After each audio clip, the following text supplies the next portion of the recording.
We need to see pain in the economy. We need to remind people that they work for the employer, not the other way around. Do you guys remember Tim Gurner, CEO from Australia, the real estate mogul, the billionaire that basically implied young people can't buy houses because they're too busy buying expensive avocado toast and coffees? I think that young people have now got the prospect of never owning a home. Absolutely, when you're spending $40 a day on smashed avocado and coffees and not working, of course. Well, he actually made some more unhinged and completely out of touch comments the other day. I got the vibe, at least, that he and executives feel very much like they own employees and workers.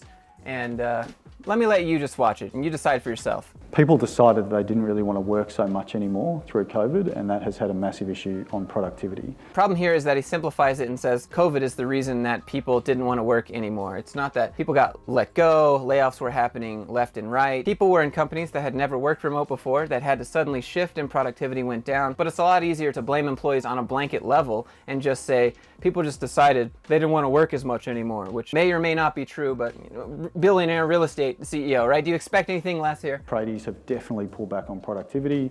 You know, they have been paid a lot to do not too much in the last few years. My question is, have you asked yourself why? Are these people getting paid more for their productivity, or is Tim Gurner just getting paid more for their productivity? We need to see unemployment rise. Unemployment has to jump 40–50% in my view.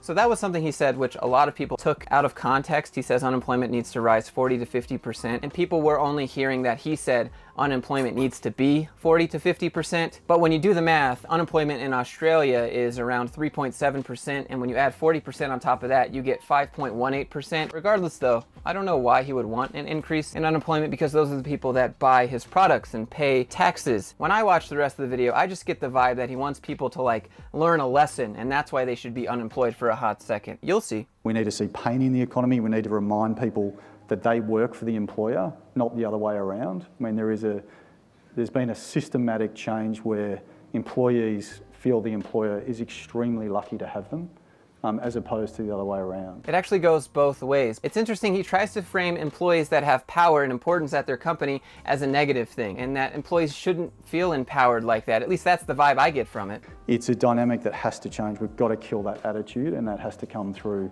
hurting the economy, which is what the whole global, you know, the world is trying to do. The governments around the world are trying to increase unemployment to get that to some sort of normality.